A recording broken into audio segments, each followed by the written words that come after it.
I'm Dr. Thomas McCluskey, a postdoctoral researcher in the graduate school. It might feel intimidating to speak up in a graduate course, particularly if you've just started graduate school. You may feel like you don't know the expectations for the class, or it may seem like your classmates confidently jump in without hesitation while you're worried about not being prepared or saying the wrong thing. In this workshop, we'll discuss strategies for preparing for classes and for engaging during class so that you can be sure your voice is heard. First, it's important to recognize the unique challenges that can stand in the way of confident class participation. Research suggests that speech anxiety is a leading fear among adults. Psychologists report that as many as 77% of people have some level of anxiety about speaking in public. Speaking in public can be a scary prospect, and this fear can make graduate students reluctant to contribute in class discussions, even in the most welcoming and supportive environments. The unique pressures of graduate school might also make it challenging to participate in class discussions. Graduate students are surrounded by smart, talented people, and these dynamics can be intimidating, leading us to feel inadequate and out of place, forgetting that we are smart too. This is imposter syndrome, a feeling that our success can be attributed to mere luck rather than our own skills or qualifications, and it's very common. Research published in the International Journal of Behavioral Science indicates that at least 70% of people will experience some form of imposter syndrome in their life. Feeling out of place and intimidated, graduate students might be reluctant to participate and speak up. Sometimes, graduate students might want to speak up in class, but can lack clarity in their ideas and strategies for what to say. It's fairly common that the professor has assigned multiple lengthy and complex reports or readings for a single class meeting. You may feel as if you are still trying to fully understand or absorb all the material, which makes it harder to feel confident that you can contribute to a class discussion. Thus, speech anxiety, imposter syndrome, and a lack of clarity of ideas are all barriers that can prevent graduate students from participating in class discussions. Fortunately, there are several strategies for before, during, and after class discussions that can make participating easier and rewarding. First, remember that successfully participating in class requires a firm foundation of preparation. Before class, make sure to do the assigned reading and take notes. Don't worry about trying to know and understand everything. Instead, try to find some main ideas that resonate with you and that you can connect with previous class meetings.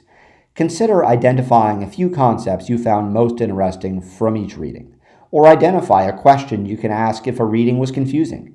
Even if you don't understand much from the readings, coming to seminars with a list of questions about the material is still excellent preparation that sets you up for successful class participation.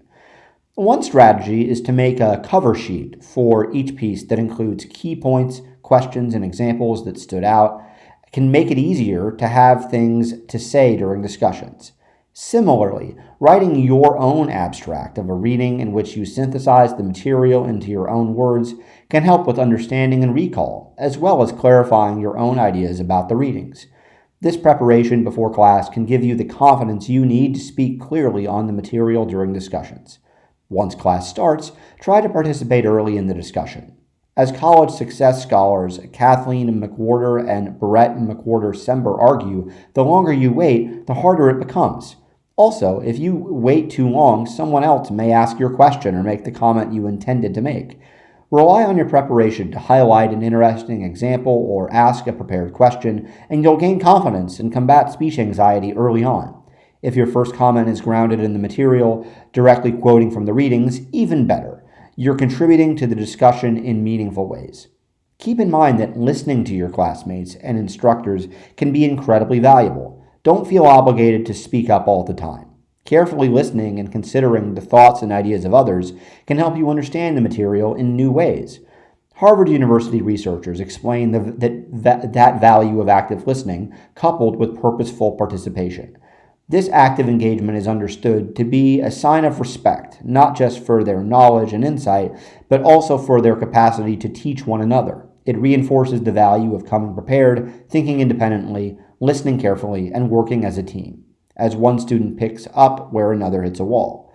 By actively listening to your classmates and instructors, you are participating in an important component of class discussions and are better prepared to speak up when appropriate. Remember to treat class discussions like an ongoing conversation. Take notes as others are speaking so you can respond to specific things your classmates and professors said. As the University of Maryland's Counseling Center suggests, answer and ask questions and take meaningful notes. Leave space in your notes to fill in later. You can mention those people and their contributions when you speak to clearly build on existing class themes. Even summarizing an existing point or explaining why you like someone else's argument can help you speak up. The more you contribute, the easier it will become. Once you've started contributing, remember to take the conversation in new directions by building on what's been said and relying on your research. What did someone's contribution remind you of? Did someone have a different view of the material than you did? Do you agree with what's been said? Asking these questions can help you guide the conversation forward. By speaking up early, relying on your research, and treating discussions like ongoing conversations, you can participate in meaningful and significant ways. Once class is over, take a few minutes to debrief on how the discussion went. Update your cover sheets on the readings to include new insights, examples, and observations gleaned from these conversations. How did your understanding of the material change? What did you wish you'd have known before class that you know now, and how will that influence your preparation for future discussions? Remember, preparation for the next class discussion begins as soon as seminar ends, so always be looking forward. Imposter syndrome, speech anxiety, and clarity of ideas can all be barriers to successful participation in class. In this workshop, we discuss strategies for how to prepare for classes and in-class approaches to engagement. Please visit the Graduate School Writing Center for additional support on writing and oral communication activities.